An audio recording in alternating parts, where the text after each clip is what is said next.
MS가 이 당시에 나온 거죠. 마이크로 컴퓨터사 MS가 나오면서 이제 그린스펀은 비이성적 과열 이런 표현을 합니다. 비이성적 과열. 주식시장이 과열인데 비이성적이다. 그렇지만 금리를 올리지 않았습니다. 이제 이게 중요합니다. 금리를 올리지 않았다는 게. 여기서 한번 충격을 받았지만 금리를 올리지 않았습니다. 금리를 올리지 않으니까 어떤 일이 발생했느냐? 주식시장은 폭발합니다. 1000포인트 돌파하고요.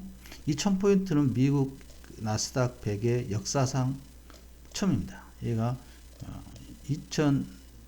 1985년에 100으로 시작했거든요. 근데 100이 아니라 125인데 액면분할합니다. 액면분할했고요.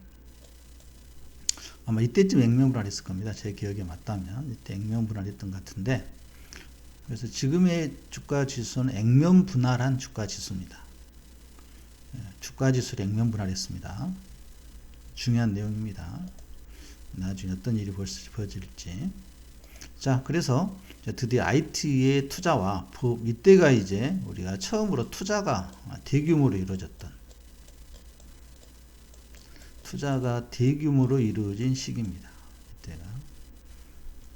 그리고 이제 1000포인트였던 것이 드디어 이제 5000포인트까지 가죠. 2000년도에. 이때 이제 또 뉴 밀리엄이라고 해서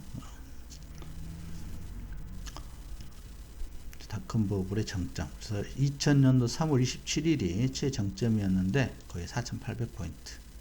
나스닥으로는 5000포인트가 넘었습니다. 근데 이제 미국에서 금리 인상을 하죠. 그래서 금리 인상과 함께 이제 주가가 폭락합니다. 금리 인상. 금리 인상은 높지도 않았어요. 금리 인상이 1%였는데 이미 정점이라고 생각하고 폭락한 거죠. 그런데 생각해 보시면 여기 324포인트에서 주가 지수만 15배 올랐습니다. 15배. 상상이 가십니까? 주가 지수가 15배 올랐다니까요. 주가 지수가. 그런데 여기에는 가장 큰 첫 번째는 기준금리의 안정화입니다. 이걸 오시가 지켜봤다 이겁니다. 오시가. 그리고 트럼프도 이때를 격하고 이때 돈 번 거죠. 지금 생각하면 5%도 엄청 높은데 80년대 생각하면 엄청 낮은 겁니다. 그때 7%였잖아요. 90년에 오면서. 그리고 금리를 인상하지 않았으니까 굉장히 낮은 금리입니다. 낮은 금리. 그래서 이 당시에도 금리를 더 올려야 된다는 게 엄청난 외압이었는데 그걸 그린스펀이 버텨낸 거죠. 그래서 대단한 겁니다. 그린스펀이. 미 연준 의장이었습니다. 할아버지. 자, 제가 아는 그 모습은 할아버지 모습입니다. 할아버지 모습인데, 그래서 이 당시에 이제 주식 투자를 하셨던 분들은 어마어마한, 상상이 가십니까? 다시 한번 말씀드립니다만 15배 올랐다니까요. 주가 지수가. 그러니 이건 당연히 버블이죠. 버블이고요. 자, 2000년도에 이제 버블이 터지면서 이제 주식시장은 엄청나게 하락합니다. 엄청나게 하락하니까 이제 경기 침체가 다시 온 거잖아요. 이 경기 침체. 이걸 이제 구제하기 위해서 기술주의 투자는 이제 이루어지지 않고요. 그래서 금리를 대폭 인하합니다. 1.75, 1.25, 1%까지 금리를 인하합니다. 그리고 2000년도에 또 9.11 테러까지 발생하거든요. 그러니까 테러까지 발생해서 이제 금리를 더 가속화시켜서 내립니다.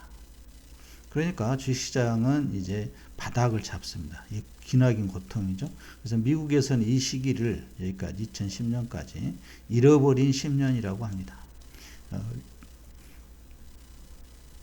일본만 잃어버린 20년이 있는 게 아니고 미국도 이 당시에 잃어버린 10년이라고 합니다. 이 당시에 미국 주식 투자자들은 정말 힘들었습니다. 자, 보시죠. 5000포인트던 게 거의 1000포인트까지 하락했고요. 그 다음에 3, 4, 5, 6, 7, 8, 7년도까지 좀 반등했잖아요. 조금 반등한 거죠. 그런데 9.11 테러가 다시 9.11 한다. 이먼 브러스가 다시 터진 겁니다. 08년도에. 그래서 다시 금리를 0.25까지 내립니다. 자, 여기서 보시죠. 여기서 1%대 금리. 그래서 잠깐 지금의 금리 정도 되죠. 지금의 금리 정도이던 것을 내려서 다시 0%대 옵니다. 이때는 또 중요한 게 금리를 내릴 수조차 없었습니다. 0.25니까 금리를 내릴 수가 없었는데 그때 베냉키가 의장이었는데 이런 말은 양적 완화라는 게 나오죠. Q. 양적 완화는 뭐냐? 돈을 찍어서 풀겠다 이겁니다. 돈을 찍어서. 이제 금리로는 안 되니까 직접 돈을 찍겠다 했습니다. 그래서 찍었습니다. 실제로. 찍어서 풀었습니다. 그래서 금리를 안정화시키니까 다시 어떻게 됐습니까? 1200포인트까지 우리나라도 힘들었었죠. 1200포인트까지 하락했던 게 이제 주가가 상승합니다. 금리가 제로 만들어주고요. 지금 2014년까지 거의 6년, 7년이 제로 금리죠. 0.25. 08년부터. 그리고 주식시장은 이렇게 상승하고요. 4배 이상 올랐네요. 그 다음에 이제 이때도 이제 과열권 나오니까 금리 인상 단행하고. 그래도 이 정도 금리 가지고는 안 되는 거죠. 주식시장을 무너뜨리지 못했습니다. 이때가 이제 트럼프가 당선됐고요. 트럼프에서도 법인세 감면을 했는데 이때 이제 말 안 들은 트럼프 입장에서 말 안 듣는 파월이 금리를 인상시켜버린 거죠.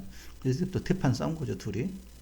법인세 감면하고 주식시장을 좀 부양시켜야 되는데 트럼프 입장에서는 금리가 상승시켜버렸습니다. 그래서 두고두고 욕을 하잖아요.